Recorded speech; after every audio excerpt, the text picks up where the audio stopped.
te whaatala whātu I lau whaafonga le nei tai au, si mai al whaafonga o Talafola Radio Samoa mo le nei tai au. O le tau nei nalo e se tuaile ulo I whainga malanga le New Zealand mo Brisbane e au noa ma le tau whaanofo e sea. O le sowa amatai whainga malanga le New Zealand mo Brisbane e au noa ma le whaanofo e sea mo le se fulu whaaso. Ma e te tauona mo I whaatumu le pepa I whailoa I sai to tono New Zealand I le se fulu whaaso ai le I whai malanga.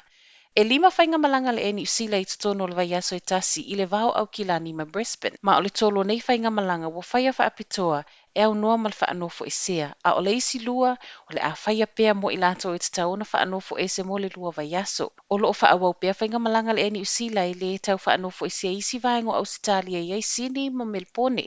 A o fo mai ai nei whainga malanga sa o loto e lo iei se suinga mo pase se whai malanga mai Queensland mo New Zealand o lo tu maulava le te tauna whaanofo e sea mo le se fulu whaaso. Ua whaamaunia mai a negative siaki o le tangata nā sia le whale whaamasino I Hamilton e ananafi. O le tulai se fulu I le tai awanga I le awhal se fulu matasi le ana tāpunia whaatopotopia I le whale whaamasino ina ua maua reporti se tasi o tangata sai le anō fuanga na masalo mia e maua le COVID. E o atu le lima se fulu I lato e fiso o tae ma le na whaialo na siaki ma ua whaatonu ina uma e le mo o mia le whaanofo I sea. I reporti a leitio a New Zealand tāpuni ai le whale whaamasino mo le aso atoa na nafi ai whaamama e tu sa mata I ala mai mtanga luengo sui fua malo loina.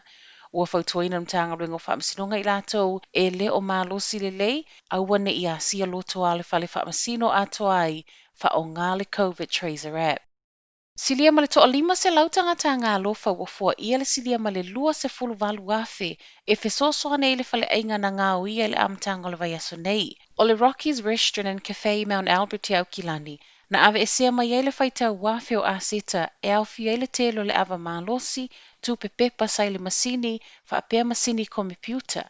O le whainga tā tele I le ngā li e to o luo la ualo, e le ai se inisiwa na tatongina mo la ua pisinisi, ma o le ana whai ele whaatala sanga I lunga le Givalero, ma sa ili ai mo se fesosoani mai so o se tangata New Zealand. I te tonu aso e lua na tu le luas fulu afe, ai o mai le pōna pō, wa silia mai le luas fulu walu afe tā la. Ua whaaftai ai le ngali e ana ina le nei whale inga tangata New Zealand le ngata ie na fōa I ina nofo I au kilani, ai whaape la tō na fōa I mai isi vaenga o le atunu.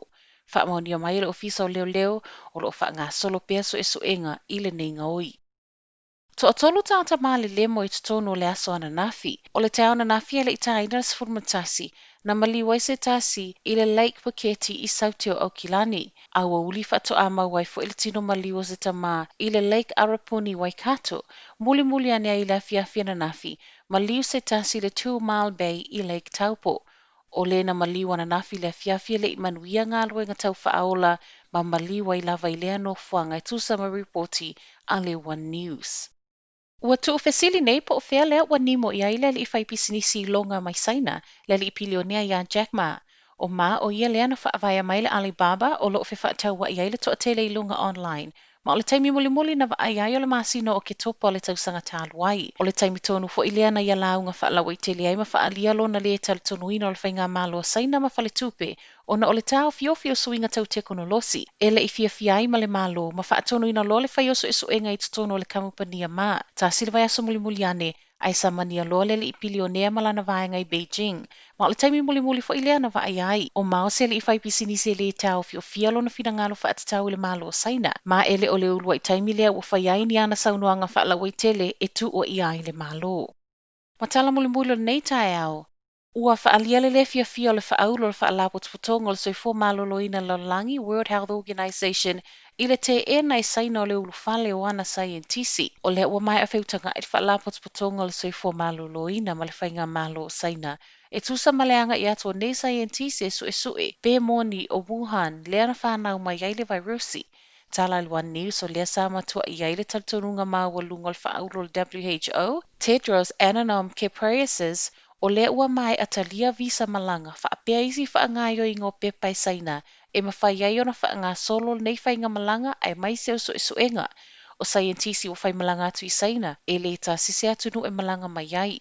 Ma ua saunoa Tedros, o le ua feso'ota i atu i se tasi suisini e saina, e le o whaalau iloina ina ia vave o na maua se tali mo le au malanga. O saina malona malo o loo matua e tutu o ai e tau fiofi so e ngolo whai e tutono Wuhan wha atatau il COVID e tusa ma reporti mai atu no umamau. Tala nao le nei tai au, manuia le nei aso.